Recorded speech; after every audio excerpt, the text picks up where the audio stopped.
జై శ్రీమన్నారాయణ. సుదర్శనవాణి పరిపూర్ణ వాస్తుకు స్వాగతం. గడపలకు ఎదురుగుండా వృక్షాలు కనపడవచ్చా? కొన్ని విషయాలు చెప్పాము. అసలు ద్వారాలు ఎదురుగుండా ఏమేమి ఉండకూడదు అనేది, కరెంటు స్తంభాలు, ఇంటి పిల్లర్లు, ప్రహరీకి వేసే పోస్టింగ్స్, టెలిఫోన్ స్తంభాలు, బయట వైపున కూడాను చెట్టు అంత బలంగా మనకు కనపడకూడదు. అంటే మన ప్రహరీ బయట కూడాను బలమైన వృక్షం ఉంటే అది మనకు కూడాను ఇబ్బందిగానే ఉంటుంది.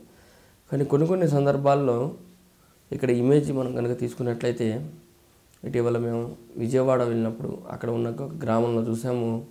క్యాంప్లో కరెక్ట్గా ద్వారం ఉత్తరం వైపున ఉన్నటువంటి ద్వారానికి ఎదురుగుండా ఒక జామ చెట్టు ఆ ద్వారానికి సగభాగంలో మధ్యలో ఆక్రమించింది. అంటే ఈ విధంగా ఇట్లా ద్వారం ఉంటే మధ్యలో జామ చెట్టు వచ్చింది. మనకు ఇమేజ్లో కనబడుతున్నది బాగా. కనుక గడపల ఎదురుగుండా సింహద్వారం, అంటే గడపలు అంటే అవుట్ సైడ్ గడపలే ఉండేది. మనకు లోపల వైపు గడపలకి ఏది ఎదురు రాదు. అంటే మన ఇంటి బయట గోడలకు ఉండేటువంటి ద్వారాలకు ఎదురుగుండా పెద్ద పెద్ద వృక్షాలు కానీ చిన్న వృక్షాలు కానీ ఏవి కూడాను ఎదురులో మధ్యలో ఉండకూడదు. అట్లాగా అంటే యజమానికి కంపల్సరీ విఘ్నాలు కలుగుతూనే ఉంటాయి ఆ ఇంట్లోకి వెళ్తే. అంటే విఘ్నాలు అంటే అతను బయటికి వెళ్తూ ఉంటాడు, ఆ పెద్ద వృక్షం చూస్తాడు, వెళ్తాడు బయటికి, వెళ్ళేసరికి అక్కడ ప్రమాదం, లేదంటే అక్కడ ఏదో ఒకటి ప్రాబ్లం, అనుకున్న పని అవ్వదు, మళ్ళీ వెంటనే ఆ ఫైల్ పట్టుకొని ఇంట్లోకి వచ్చేస్తాడు. అంటే మనం చేయవలసిన కార్యక్రమాలకి అవి ఆటంకాలుగా నిలుస్తాయి అంతే. అంటే ఏమిటి, కొంతమంది అడుగుతారు, ఏమిటి అక్కడ వృక్షం ఉంటే నీకు ఇక్కడ ఆటంకం అయింది, నీలో ఉండాలి కదా అసలు విషయం, నీ జాతకమే అట్లా ఉంది కదా అని. మన జాతకం కూడా ఉంటుంది.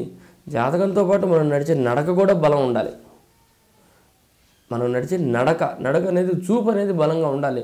వెళ్తూ జాతకం బాగుంది కదా అని చెప్పి పొద్దున్నే నిద్ర లేకుండా కూర్చుంటామా?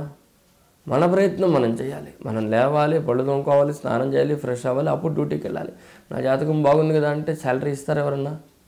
అట్లా కాదు కదా. మన నడక ప్రవర్తన అనేది కూడా చాలా ఎక్కువ ఆధారపడి ఉంటుంది. అదంతా జాతకం అనేది తర్వాత ముందు ఇది ఉండాలి.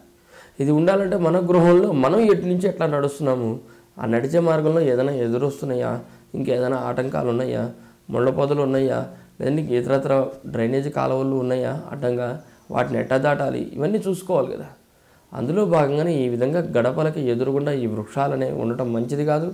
తద్వారా చేసేటువంటి కార్యక్రమాలకి విఘ్నాలు అనేవి కలుగుతూ ఉంటే అవి తొలగించగానే విఘ్నాలు లేకుండా ముందుకెళ్తాం అనేది జరుగుతూ ఉంటుంది. అదేవిధంగా ఈ యొక్క యూట్యూబ్ ఛానల్ని, సుదర్శనవాణి యూట్యూబ్ ఛానల్ని సబ్స్క్రైబ్ చేసుకోండి. అందరూ కూడాను మీ సందేహాలను కూడా వాటిలో పంపడం వల్ల దానికి కొన్ని నివృత్తి అయ్యే విధంగా ఉండేటువంటి అంశాలను కూడా మేము రిప్లై చేయడం అనేది జరుగుతూ ఉంటుంది. జై శ్రీమన్నారాయణ.